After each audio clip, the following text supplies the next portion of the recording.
तो दोस्तों, मेरा नाम है फाल्गुन डाबी। मैं motivation speaker, self help programmer और ट्रेनर हूं। तो चलिए समय बर्बाद ना करते हुए आगे बढ़ते हैं इस वीडियो में। पुराने समय की कहानी है। बहुत बड़े विश्व प्रसिद्ध गुरु हो गए थे।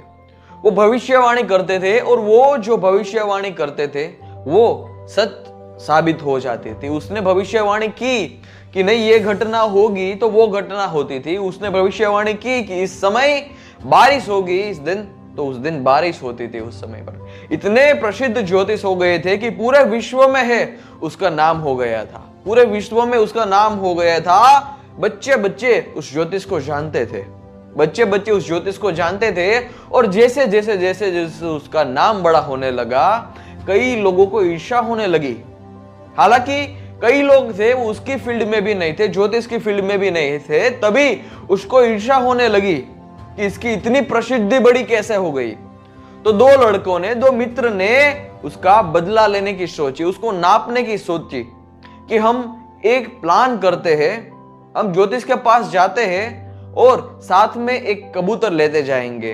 तब ठंडी का वक्त था, सबने छाल ओढ़ी थी और कबूतर को अपने पास रखेंगे। हम उस ज्योतिष को पूछेंगे, कि इसमें जो कबूतर है वो जिंदा है या मरा हुआ।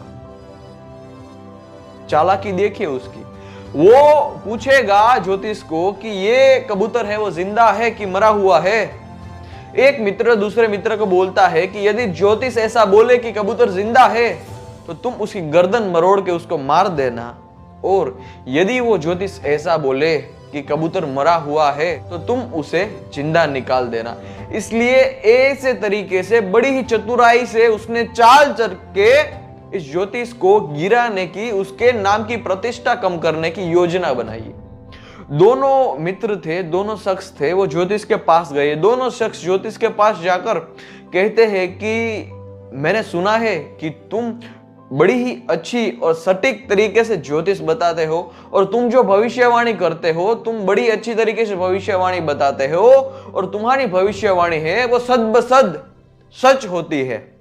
तो ज्योतिष ने कहा, जो भविष्य करता था उसने कहा कि नहीं, मैं बड़ी अच्छी तरीके से ज्योतिष होता हूं, तुम्हें क्या, मैं बड़ी अच्छी तरीके से भविष्यवाणी देखता हूं और बताता हूं। तुम मुझे ये कबूतर है उसका भविष्य बता दो कि कबूतर जिंदा है कि मरा हुआ, तो हम मान जाएंगे कि तुम एक सच्चे ज्योतिष हो और तुम्हारी प्रतिष्ठा भी ऐसी बनी रहेगी। तुम पहले हमको साबित कर दो कि इसमें जो कबूतर है वो मरा हुआ है या फिर जिंदा है।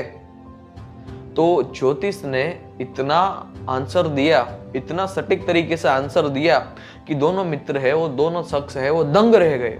आंखें उसकी खुली की खुली रह गई। वो ज्योतिष कहता है, जो भविष्य करता है वो कहता है कि ये कबूतर मरा हुआ है या फिर जिंदा है, वो तुम्हारे पर डिपेंड करता है। मैं तुझे ऐसा बोलूंगा कि ये कबूतर जिंदा है, ये कबूतर जिंदा है तो तू उसको मार के मेरे को दे देगा, और यदि मैं ऐसा बोलूंगा कि ये कबूतर मर चुका है तो वो तू जिंदा निकालेगा। सही, क्योंकि तेरे पास है वो जिंदा कबूतर है। ये कबूतर जिंदा हुआ या मरा होगा वो तेरे पर डिपेंड करता है। वो दोनों चकित हो गए कि इसको कैसे पता चला।